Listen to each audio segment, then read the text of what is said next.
Hello everyone, my name's Larry, aka SimiDad. Welcome back to my channel. This is my review of the Cammus C5 bundle, including the CP5 pedals. Now, before we get into the review, I want to be completely transparent.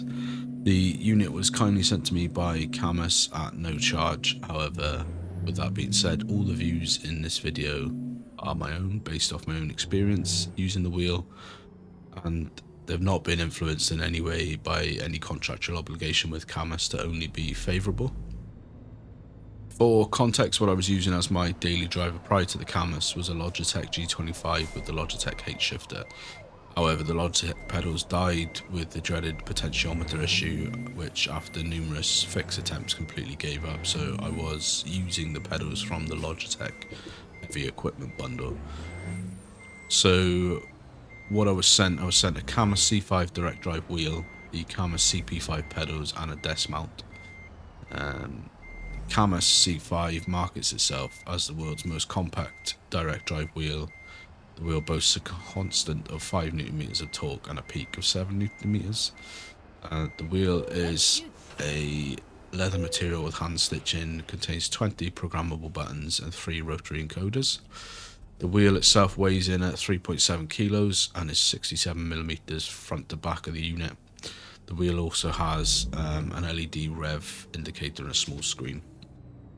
Cammus currently boasts 33 officially supported games for the wheel. The CP5 pedals are a dual pedal set with brake and accelerator pedal. They are a spring-loaded pedal set making use of magnetic hall sensors. They sit on a steel plate and have steel pedal plates.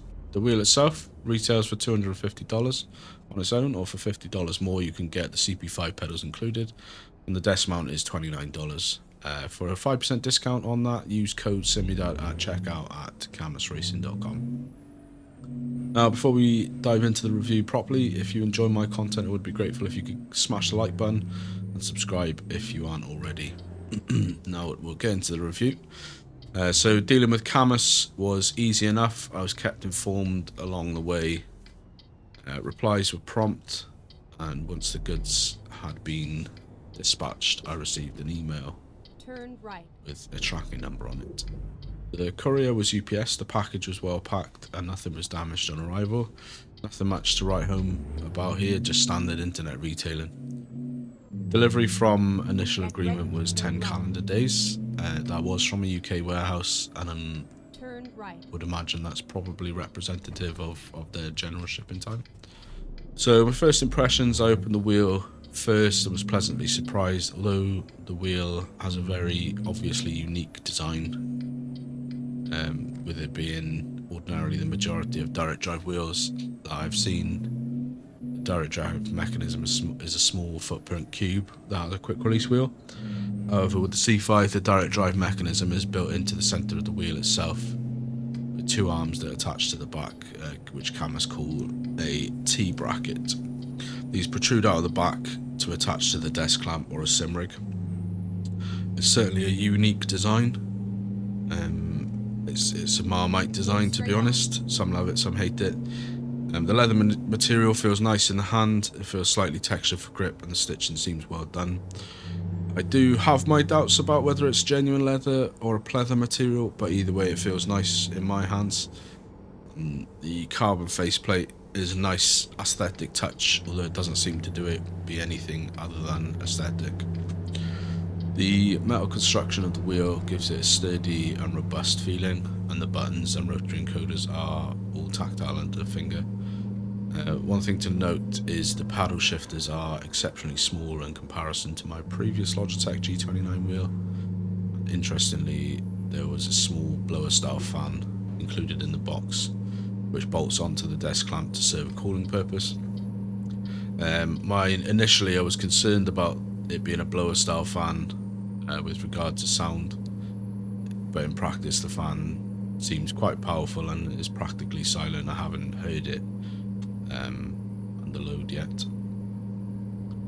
The pedals are pretty basic. They are a 2 pedal spring loaded set. They are labelled for accelerator and brake pedals. I personally felt that there was a slight difference in spring tension between the 2 pedals. However, I've not been able to officially confirm that there is a difference in spring load or spring tension, and other more, so I say more professional reviewers have said that the spring tension is the same in each pedal. The pedals attached to a 3 to 4 mils thick steel plate and connect to the wheelbase via a USB-C to USB-C cable, but you can also attach them directly to the PC with that cable. The setting up with the PC connected to the PC and the Cammus software was, as would you expect, a simple process. The bundle shows us 3 parts in the Cammus software: pedals, wheel and wheel center, and the difference between the wheel and the wheel center is the wheel center is the actual force feedback base and the wheel is the buttons, the screen and the LED indicator. First plug-in initial setup required firmware updates for all 3 devices, which were done reasonably quickly. And the software is reasonably easy to use. It has some preloaded profiles for some titles, such as Assetto, Corsa and Euro Truck Simulator. But you can also add custom profiles to set everything up to your liking for different games that you play. There are, as expected, a ton of settings to change.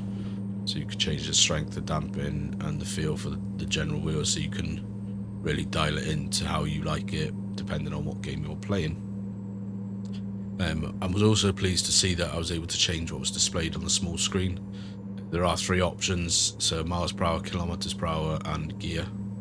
And I was also able to customize the LED rev indicator with different colors, and there are presets to save for that as well. But overall, the software is easy to use. Each setting has a question mark with a small bit of additional information about what the setting does, so that you are able to really understand what each setting does, and then you can dial that in as you wish.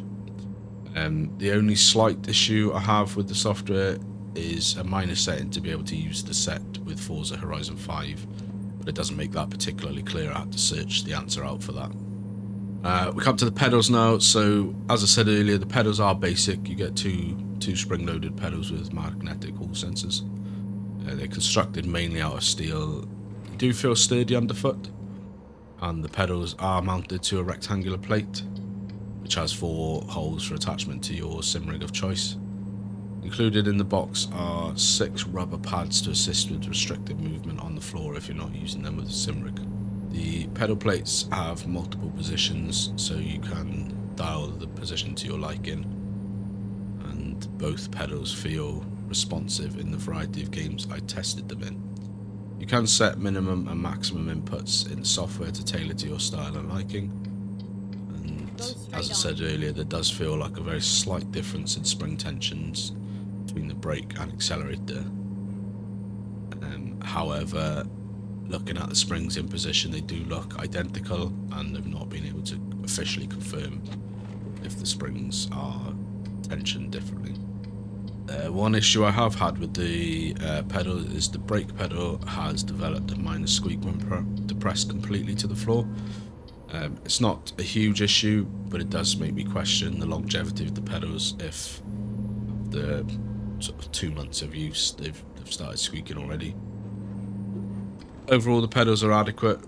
They're not amazing, but for $50 when you purchase them with a wheel, or $79 on their own, you wouldn't really expect them to be. There aren't many better options for under $100 on the market, so for a beginner sim racer on a budget, I think they serve a purpose until either funds or experience are available to purchase some more substantial pedals. So onto the wheel. Notwithstanding the quirky design and some small issues I have, which I'll touch on later, I am genuinely quite impressed with the wheel. The assembly process was easy enough. It feels very robust and sturdy, even using the desk clamp on maximum power, although I don't think my desk would thank me for that. The wheel is incredibly smooth in comparison to the Logitech G29 that I'm used to, and it offers up to 2,520 degrees of rotation, which is perfect for truck simming, given that most modern trucks have 1,800 degrees of rotation. Some of the older trucks have 2,500 degrees of rotation. What I will say on that is, with the smaller wheel, because it's a it's a small form factor wheel, it does feel like you're just sort of turning the wheel for ages and ages and ages. But with the plethora of options available within the Cammus software, you really do have the possibility of dialing in the exact wheel feel you are looking for. My concerns with the blower style fan being noisy haven't been realised, and the fan is whisper quiet in operation and does a really good job of keeping the wheel cool. And as yet, after some hours of use with the wheel, some high settings, I haven't had any warnings about temperature. Software provides a constant read on temperature of the wheel, and I never noticed it go above 50 degrees. The wheel is really very smooth to use when rotating compared to the G29. I had dabbled in some sim racing before. I've quickly given up with the G29. The struggle I had with this type of game with the G29 is I always felt like I couldn't feel where the limit of the car was, and that fine line between a great line and losing the car. So for example, with the Assetto Corsa, I did around 10 hours with the G29 before concluding the learning curve was too huge and getting frustrated with wheel and game. I couldn't say categorically that if I'd stuck with it for longer I wouldn't have got the hang of it or a better feel for it, but with the Cammus I found it a fair bit easier to feel the limit. I've already logged at this point more hours with the Cammus in Assetto Corsa than I did with the G29, not just because I needed to test and review, but because I found myself enjoying it and getting better and faster. There's still a long way to go with that, as you saw with the F1 stream the other day, but it's coming. The force feedback is strong and intentional, and the wheel gives a good kick to let you know when you've overstepped. And what I found interesting is that each game is different in the settings required, so what feels good in Assetto Corsa was horrific in F1 23. What was good in F1 23 was ridiculous in WRC 9. So yeah, it was a bit of a crazy one. Back to the truck simming, I found although it was great having 1800 degrees of rotation, which added to the realism which I so enjoy, with the wheel being smaller than a truck wheel it felt like I was just turning and turning, so I'm not sure realistically that I'll keep it at 1800 or if it's an adjustment period to go through. It's been handy having the speed shown on the small screen, and I was able to adjust the rev indicator to have a rough gauge of perfect shift zone as I use a manual shifter. One thing to note specifically with regard to truck sims is it registers as 3 devices in the software, one for the pedals, one for the wheelbase and one for the wheel, which takes up 3 of the 5 available device slots, which irritates me slightly because I use truck sim, I use a truck shifter and a USB shifter, which means all 5 slots were taken up. So when I complete the button box that I've been working on, I'll have to dig into the SII files to add a 6th device. And for now, I've had to stop using my Logitech side panel with Truck Sim. This may possibly be something that you could change, however, as yet, I've not found a setting for this for it to register as one combined device in game. I also found it does matter which order you have the bundle in the devices settings page, but once this was all set up, it's been working fine as well, in fact. One thing to note with the wheel is that it is not predefined in any of the games that I tested, and what I mean by that is certain wheels from certain manufacturers will have predefined keybind schemes already programmed into the game, so that you just go into the settings menu, select your wheel, e.g. Logitech G29, and there'll already be a sort of suggested predefined keybind scheme there for it. In none of the games, or in any of the games that I tested, there was not the pre-existing keybind scheme. So what I had to do is manually go in and assign the keybinds that I wanted, which is no great shake in a lot of games. As you get to a certain level of equipment, that's generally the standard anyway, so it's just worth mentioning. The wheel is also usable to a degree in other games that aren't officially supported. So there's a setting in the Cammus software where you can use a sliding scale to sort of manually add the effect of force feedback wheel resistance, so that it's not just turning and turning. Now you won't feel benefit from the force feedback of the road or terrain feel. Wheel will have resistance and it will self-center. So for example, I was able to play FS22 with the wheel without having to tab out to get the same effect like I did with the Logitech. Overall, I am genuinely impressed with the wheel. I would highly recommend it as an entry-level direct drive wheel. Now, that being said, my experience hasn't been smooth. Let's move on to the issues. So, yeah, as I said, it's not been without its problems. As I mentioned earlier, the brake pedal has developed an intermittent, slightly annoying squeak from the spring under certain conditions. This hasn't affected the function of the pedal at all, but it does make me question the longevity of the pedals. On the list of officially supported games is Forza Horizon 5. Unfortunately, there is a tick box hidden away in a separate settings menu to make the wheel compatible. It wasn't immediately clear that this was there. I did have to search it out online before, so I could feel. So I feel this should have been better highlighted in either the software or in the manual. From the comments I saw online, this seems to have improved recently with it being pre-built into the software. From my understanding previously, I think you had to download an additional piece of software to make it compatible. So it does seem to have improved with the fact that it's now pre-built into the software. So some of the games I played in testing, they were used through the Xbox app, so the Xbox Game Pass app.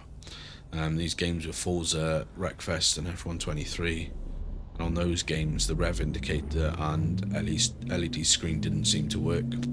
The games I used through the Steam Workshop work perfectly, and I do have a working theory as to why this is. In the Cammus software, you have to point the software to the game path on your hard drive, and I assume this is so it can read the telemetry data to power the rev indicator and screen. When I tried routing to the game install path for the Xbox app games, I got an error message saying that it was a protected file and it wouldn't let me route it correctly. I haven't done any in-depth research on this to see if there's any workaround for it. If I get a chance and find out anything, I'll provide the further update down the line. The shifters are small and plastic. I personally would have preferred that they were slightly bigger and metal just for durability. I have read reports online of the shifters snapping after months of use. There are kits out there available online that make these bigger, which I may invest in down the line. I did also find that on occasion the right shifter needed a really good intentional press to register the click. This was intermittent, but it happened enough to warrant mentioning it. For those of you who tuned into the very first live stream with the wheel, which was on ETS, that was the first proper use. You might remember I was having an issue where the wheel would intermittently disconnect from the PC and reconnect within a second or two. It was quite frustrating to say the least. I had changed some settings in the Cammus software, like upping the feedback and power, but in default disconnects weren't happening. I had initially thought it was a dodgy USB port, so I tried a different one. I was still doing the random disconnects. So when I looked it up online, I found other reports of it happening, and someone else had put up their settings online where the disconnects had stopped. So I tried those, it stopped for me as well, but I also contacted the Cammus rep that I'd been dealing with, and he put me in touch with someone on the support team. I explained the issue to the support team with the random disconnects and sent them screenshots of my settings. And they told me that this is essentially a power draw issue and is usually caused because of using the Cammus power brick and extension cable with other plugs and not being able to pull enough power. So they told me to use the plug directly into the wall socket, which I did. And since doing this, I haven't had a single random disconnect, so it's worth noting. If you do intend to purchase this wheel, want to be able to use the full power, not have the random disconnects, you'll need to plug it directly into a wall socket. So in conclusion, would I recommend the wheel bundle set to you purchase? Yes and no. What I mean by that is I would absolutely, without a shadow of a doubt, recommend the wheel itself with the desk mount with $250 and a $29 desk mount. You're getting a generally well-rounded, well-performing 5 Nm direct drive wheel with great compatibility with a lot of mainstream games. It's got strong and positive feedback, and it's a very smooth wheeling gameplay. The issues I had, none of them were game breaking, and there are workarounds in place for most of them. I think the C5 is clearly geared towards the entry-level end of the direct drive market. From a price point, I think Cammus is also going after the Logitech market as well. The programmable buttons offer a nice haptic feedback and are easily programmed in-game with no issues. The software is easy to use, explains most things as clearly as possible. But with that being said, I couldn't recommend the CP5 pedals. They are very basic, and although they work well, I had no real issues with them other than the squeaky spring. When bought with the wheel, it's only a $50 uplift, which may work well for a time for a beginner. However, for around $40 more, you could pick up a set of Fanatec pedals, which I think would probably give a better experience with more options for upgradability, and or for a little bit more than that, you could purchase a set of the Moser SRP pedals. Like I said, it's not that I think the pedals are bad in that sense, I just think they're too basic.